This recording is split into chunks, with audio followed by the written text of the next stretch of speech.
All right, so in this video, we're going to talk about one simple hack that makes your med spas ads work 10 times better. And so if you really understand and conceptualize this idea and then implement it into your ads process as the owner of a med spa or as the owner of an aesthetic practice, then you will very quickly start to see your ads work better. And what I mean by working better is you're going to start to see a much higher return on investment. Every single dollar you put in, you're going to start seeing dollars coming back. It's going to be a more enjoyable process, and you'll just be more committed to it, and you won't feel like you're just flushing money down the toilet on another agency or running ads on your own. So if you don't know who I am, my name is Josh. I'm the founder of Wellness Leads. I specifically work with med spas and aesthetic practices to help them book more qualified aesthetic consults. And in the month of October, I booked one of my clients 48 qualified aesthetic consultations with an 80% show rate. And so I'm just going to share with you what I have found to work for me and my clients, and you can take it if you like it and you can leave it if you don't. So with all that said, like I said, I'm going to touch on one simple hack that makes your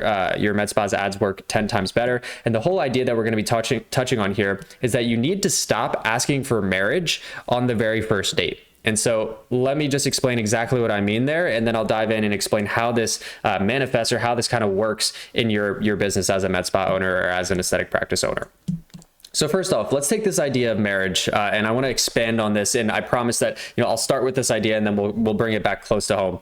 So first off, if you were to try to get married, right? Like let's say that you're single and you're looking for someone to get married to. It probably wouldn't be the best strategy for you to just hop on Tinder, start matching with people, and then anyone that you match with, just immediately asking them if they want to get married, right? In the text, or even meeting up with them in person and then just getting down on one knee and proposing to them, right? Probably not the best strategy. And I don't have to explain this, but the reason that this wouldn't work is because this person doesn't know you. They don't know if you're crazy. They don't know if they like you. They haven't spent any time with you. They don't know if you have the same values. And so it makes sense that you probably wouldn't match with somebody on Tinder and then immediately ask them to get married. Now, of course, there's all those crazy shows nowadays like Love is Blind and all these shows where people get married immediately, but we don't live in reality TV. We live in the real world here. So what would be a much more reasonable or a much more reliable strategy if you were trying to find someone to get married to? Now, we could start on Tinder. That's totally fine. You meet people in all different ways. But let's say you start on Tinder, you match with somebody. It probably makes the most sense to have like a quick conversation with this person first, right? And then after you have that conversation, then maybe you ask them if they want to go on like a coffee date or something like that. A coffee date is great because it's low commitment. You're meeting up with somebody for maybe a half hour to an hour at most. You're spending $2, $3 on a cup of coffee. So there isn't a lot of risk involved here, and there isn't that much to lose. And you're just spending a little bit of time getting to know this person. Well, let's say that things work out really well. Then you say, hey, let's go see a movie. And now you're doing activities together and you're doing all these different things. And then eventually, you go on a dinner date, and this dinner date is more expensive, and you're getting expensive steaks or something like that. And you're talking about more serious things like your career and your morals and your values and all the things that you care about, right? And then from there, eventually you introduce this person to your friends, and your friends really like them. And then you introduce them to your family, and your family really likes them too. Eventually, you go on a vacation together, and things go really great. Things are go really smooth. And then eventually, maybe an interim step here is that you move in together. You realize that you make a good partnership, and then you eventually propose and ask that person to marry you, right? This is probably a much more reliable strategy if you were to try to get married, right? Well, what's the difference here between this, so matching with somebody on Tinder and then immediately asking to get married, and this, where you are matching with somebody and then you're going through all these different stages here until you actually get to the marriage? Well, the level of commitment at each stage is very different. So for example, when you're just having a conversation on Tinder with somebody, the commitment is very low. It doesn't cost anything. It takes very little of your time. It takes like 2 seconds to think of a text to respond to somebody. And so that's usually a good way to start. Same thing with like a coffee date. The coffee is inexpensive. The time that it takes it doesn't take a lot of time. Same thing with a movie date here. Like it's, a movie is like an hour or 2 hours. So worst case scenario, you spend $12 on a movie ticket, and, things go south from there, and then you never talk to the person again, right? Now, when things start to escalate and you're going out to like dinner dates where things are more expensive, you're introducing them to their friends where there's like social capital involved. You introduce them to their family where you know that there's going to be judgment involved and all sorts of different things, right? Vacations are expensive, so on and so forth.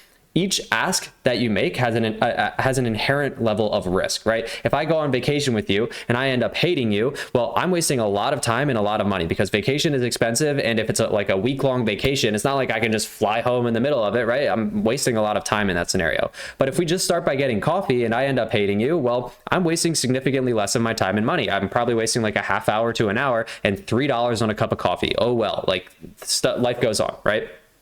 And this introduces the idea of micro commitments. So this is what we're going to be talking about and how it implements into your ads process as a medical spa owner. Well, micro commitments are the small steps or the small commitments a potential customer takes in the sales process that move them closer to a purchase, right? So why does this matter for you as a med spa? And why did I start off with this wacky story with how to, strategies for getting married, right? Well, this matters for you as a med spa because your ads process is no different from that example that I just gave to you, right? What a lot of med spas want to do, and you'd be surprised, but a lot of med spas want to run an advertisement where they are running an ad to some kind of like, package, like a Morpheus 8 treatment or something really expensive. They want to send people directly to a page where they can book in for an appointment, pay a deposit on that page as well, and then show up for a treatment where they're spending $3,000, right? This is similar to asking somebody for marriage on the first date, or even asking to go on vacation with them on the first date. Like, it's not going to work because the level of commitment involved in each one of these steps is so high, right? So when we're asking, somebody sees one of your ad and we immediately jump to saying, hey, book an appointment and pay us $25. This person's like, I don't even know who you are. I haven't met you. I don't know if I like you yet. I don't know if you're the right fit for me. I don't know if this treatment is the right fit for me. And now all of a sudden you want me to pay you and you want me to book an appointment? Like, no way, I'm not doing that. Right? This is no different than this example up here, except a lot of business owners, they're so excited to get to the $3,000 sale at the end that they think that they can skip all the important micro commitment steps in between. And so what does this process actually look like, or what should it look like? Well, let's say someone sees your ad. Well, just like in the example up here, where we are starting off with like a conversation on Tinder or a text or whatever, we're probably first off just going to start by texting the person, right? So somebody submits their name, email, and phone number on one of our ads. Well, we might send them a quick text and just say, hey, is this John, or is this Samantha, or hey, just saw that you submitted your information for the thing. Just wanted to make sure we have the right number. All sorts of things like that. Like, you're just starting off with a low commitment of the person just saying, yes, it's me, or yes, you have the right person. Then from there, we move to a higher commitment, such as like a phone call. So it's like, cool, well, let's get on the phone. Let's see if this is a good fit for you. That's a little bit higher commitment than a text, but it's still not committing them to anything. It's just a conversation over the phone for 2 or 3 minutes. No big deal, right? Then from there, after they've talked to you over the phone, maybe it's a 2, 3, 5-minute conversation. You've taken some time to understand their goals. It sounds like they'd really be a great fit for the treatment or the special that you're running. Then now we can think about, okay, well, would you like to come in for this appointment, right? And we can start to get a bigger commitment, which is you're going to show up at a specific time in person. Then from there, we send them some text confirmations and all sorts of things to get a deeper level of commitment. And then from there, they show up. And then the next step is we have some kind of consultation, right? And in this consultation, we're going to get even deeper commitment because we're going to dive even deeper into their goals, understand what their struggles are, what their pains are, what things they've tried in the past, and then ultimately try to build out a package or a plan for them that will get them to whatever their end goal is. Then from there, we administer the treatment for the thing that they came in for at first, but this isn't the $3,000 thing. This is like the $49 or $199 thing that we advertise on the front end. And then from there, we get them to schedule another appointment and then come in for another treatment of some sort. And maybe this treatment is the $3,000 thing, or maybe this treatment is, just a follow-up visit or whatever it is, right? But as you can see here, this is not going to work, but this will, because every single one of these steps has what's called a micro commitment. We are getting people to commit and take little baby steps along the process. And so what is the goal here? Well, the goal is to make each step slightly more committal than the next, right? So for example, if we go here, someone submits their name, email, and phone number on an ad. That's like the easiest thing that you could possibly do. The next step is to get them to just respond to a text. A little more commitment. Now they're having a conversation with somebody, but it's a little bit more. And then we're getting them to pick up the phone. Again, a little bit more commitment, but we're not asking them for marriage yet. We're not asking them for the appointment or to buy something yet. Then we get them on the phone and we say, hey, do you want to come in for a consult? Do you want to come in for this special? A little more commitment, because now they have to drive somewhere. They have to show up. We're sending them text confirmations to make sure that they can actually show up and they're good for their time. We sit down with them and we build rapport, and then we understand their situation, and then we try to ultimately sell them a package or a treatment plan. Again, every single one of these steps has just a slightly more commitment than the last step, right? Then the second goal is to make each step very easy to say yes to. So for example, how can we make it easier for someone to submit their information on your ad? Well, we need to have an excellent offer that anyone would go, oh my gosh, this is so good, I need to submit my information. How can we get somebody to respond to our text? Well, we can make the first text that we send people something very easy to respond to, like, is this the right person, or is this Samantha? Then Samantha will say, yes, it is. Easy first commitment, or easy first step, right? Again, on the phone, we need to make the conversation nice and easy and comfortable for that person. Ask them questions to understand them, so on and so forth. So every single step, we need to think about how can we make this easier and how can we remove friction so that people are more likely to actually do it.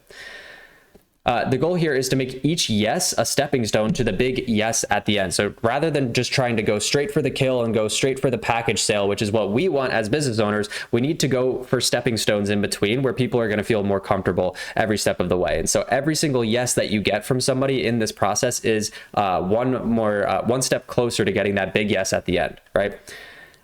Also, each one of these steps has several micro commitments inside of it as well. So let's take the phone call, for example. If we were trying to get micro commitments on a phone call, maybe we could say something like, hey, well, since our calendar is so crazy busy right now, we do collect a $25 deposit for this special. Just wanted to see if that would be okay with you before we move into the scheduling, right? If somebody says, yes, I'm okay with paying a deposit, well, later down the line, when you ask for a deposit, the likelihood that they're actually going to do it is much higher.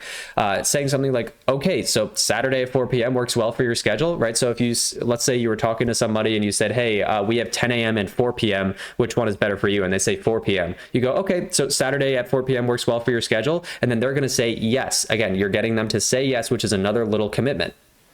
I'm going to send you a quick text confirmation. Could you just reply back to that text with the word yes if the date and time looks good on your end? Again, you're getting them to reply to a text with the word yes. That's another yes that you're getting, another piece of commitment.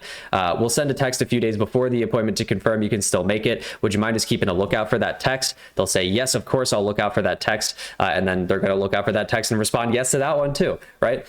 We've had a lot of people interested in this offer, so it can sometimes be difficult to find reschedule dates. You're 100% sure you're good to go for Saturday at 4 p.m. They'll say yes, right? Again, you're not going to probably use every single one of these in your script, but the whole point of this is that over the phone, you are getting small little commitments from people. You're getting people to say yes one more time, one after the other, until eventually we build up to the big yes at the end, which is, would you like to buy this package or treatment plan or whatever it is, right? And so I think this is a good way to kind of illustrate it, is that you're just trying to put yeses in the jar here, right? Every single yes that you get from somebody, and we're going to try to gradually make the yeses more committal over time, but every yes that you get from somebody, eventually you're going to have this full jar. And then once you have a full jar of yeses, you can cash that in for the big yes at the end, which is the package sale, the treatment plan sale, the membership sale, whatever it is that your ultimate goal is as a med spa owner or aesthetic practice owner. So I hope this video made sense. Again, we're just trying to break down the ads process into something where we can get people to make micro commitments along the way that get gradually more committal over time, rather than just going for marriage after matching with somebody on Tinder. We are going for marriage after a very long drawn out process where every single step is a slightly bigger commitment. Same thing with your ad process. Every single step here is a slightly bigger commitment. We're just getting someone to say yes to our text. We're just getting somebody to pick up the phone, just getting somebody to put themselves on the calendar, just getting somebody to say yes to the confirmation text, or agree to the package sale and the consultation, or whatever it is, right? Hope this video is helpful, and I'll see you in the next one.